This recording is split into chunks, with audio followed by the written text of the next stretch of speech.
భారత రాజ్యాంగ వ్యవస్థలో గవర్నర్ పాత్ర రోజురోజుకి విమర్శనాత్మకంగా మారుతుంది.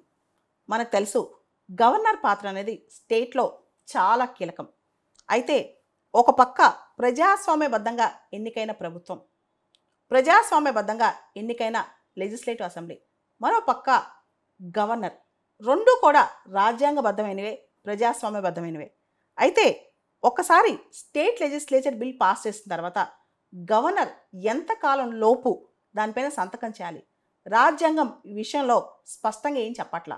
మన రాజ్యాంగంలో ఆర్టికల్ 200 ఉంది, దానిలో యాజ్ సూన్ యాజ్ పాసిబుల్ అని ఉంది. కానీ ఎగ్జాక్ట్గా ఎంత టైం లోపల గవర్నర్ ఎసెంట్ ఇవ్వాలి, ఒకసారి స్టేట్ అసెంబ్లీ పాస్ చేసిన తర్వాత లేదా స్టేట్ లెజిస్లేచర్ పాస్ చేసిన తర్వాత ఆ బిల్స్ పైన గవర్నర్ ఎంతకాలం లోపల సంతకం పెట్టాలని చెప్పి ఎక్కడ లేదనమాట. దీంతో ఈ రాజ్యాంగపరమైన ఈ వ్యాక్యూమ్ని గవర్నర్స్ చాలా వాడుకుంటున్నారు. దీనికి సంబంధించి గత వారం సుప్రీంకోర్టు తమిళనాడు కేసులో చాలా గట్టిగానే గవర్నర్కి ముట్టికాయలేసింది. ముఖ్యంగా ఈ కేసులో తమిళనాడు లెజిస్లేటివ్ అసెంబ్లీ పాస్ చేసిన కొన్ని బిల్స్ గవర్నర్ ఇండెఫినెట్గా నిరవధికంగా తన దగ్గర పెట్టుకున్నారు. రెండోసారి పాస్ చేసిన తర్వాత కూడా ప్రెసిడెంట్కి పంపించి కూర్చున్నారు, కానీ ఎటువంటి యాక్షన్ తీసుకోవాలా.